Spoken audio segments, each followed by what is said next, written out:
দেশের স্বার্থে অনেক কিছু ভেতরেও হতে পারে। সুতরাং আমার মনে হয় এই সরকারের এই ব্যাপারটিতে আরও তৎপরতা দেখানো উচিত। আওয়ামী লীগের অনেকে বলেছে যে আওয়ামী লীগ ক্ষমতায় না থাকলে পরে একদিনে নাকি 5 লক্ষ মানুষ মারা যাবে। 50টা লোক কি মরেছে বিএনপির হাতে? আমার মনে হয় সেনাপ্রধান যে বক্তব্যটা দিয়েছেন সেটা একটা প্রতিষ্ঠানের প্রধান হিসাবে উনি দিয়েছেন। আবার প্রধান উপদেষ্টার যিনি প্রেস সচিব তিনি বলেছেন না, কোনো টাইম ফ্রেম নির্ধারণ করে দেওয়া হয়নি, এটা ওনার ব্যক্তিগত মতামত। তো এইখানেও কিন্তু একটা সমন্বয়হীনতা আমরা দেখতে পাচ্ছি। এই সমন্বয়হীনতাটা থাকাটা এই মুহূর্তে আসলে উচিত না। এখানে খুব বেশি মানুষের প্রয়োজন আছে তেমনটা আমি মনে করি না।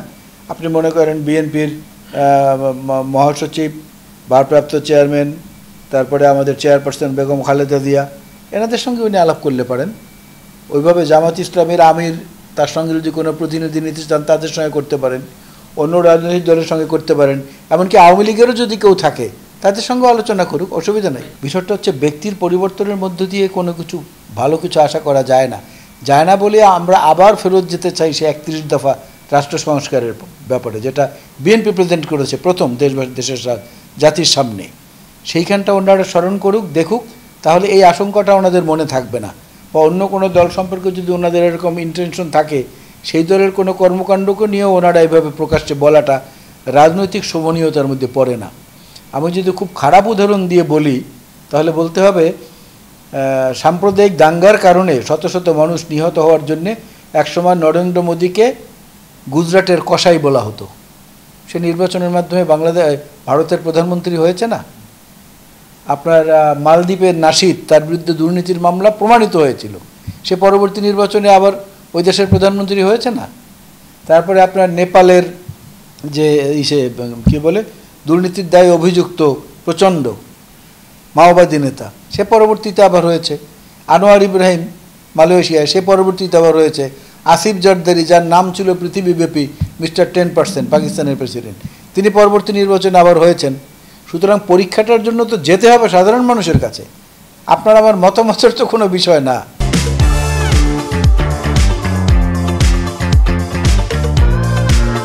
হ্যাঁ, অবশ্যই মনে করি আলোচনার প্রয়োজন, এবং এগুলো কিন্তু কোনো উপদেষ্টা বলছেনও যে হ্যাঁ আমরা আবার শিগগিরই রাজনৈতিক দলগুলোর সঙ্গে বসবো, আলোচনা করব। সিরিজ অফ ডিসকাশন হতে পারে, সব ডিসকাশন প্রকাশ্যে হতে হবে এমন তো কথা নেই। অনেক কিছু দেশের স্বার্থে অনেক কিছু ভেতরেও হতে পারে। সুতরাং আমার মনে হয় এই সরকারের এই ব্যাপারটিতে আরও তৎপরতা দেখানো উচিত। না হলে হচ্ছে কি, দেশ পরিচালনার দায়িত্ব যেমন এদের নেই, এবং জবাবদিহিতার আওতায় আনার জন্য নেতাকর্মীদেরকে সংগঠিত বা সংঘবদ্ধ করার যে একটা ব্যাপার, সেটাও কিন্তু সরকারের নেই। এই যে মব জাস্টিস বলেন বা মব অ্যারোগেন্সি যেটা বলেন, এটা একটা রাজনৈতিক দল যদি সংগঠিত থাকে তারা এটাকে দমনও করতে পারে, এটাকে উস্কানি দিয়ে করাতেও পারে।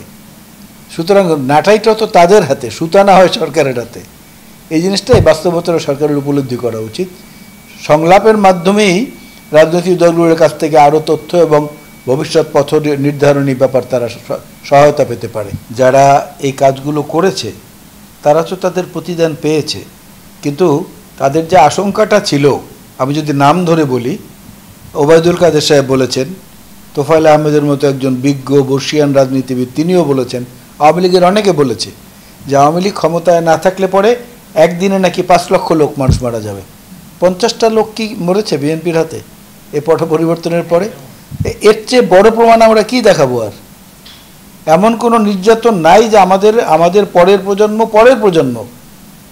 আমার এক নাতি, আমার বড় ছেলের 2.5 বছরের ছেলে, সে এখন আমাকে দেখলে বলে, দাদা ভাই পুলিশ যে তাণ্ডব আমাদের বাসাবাড়িগুলোতে চালিয়েছে, সেইটা তার ছোট্ট মনে এইভাবে রেখাপাত করেছে।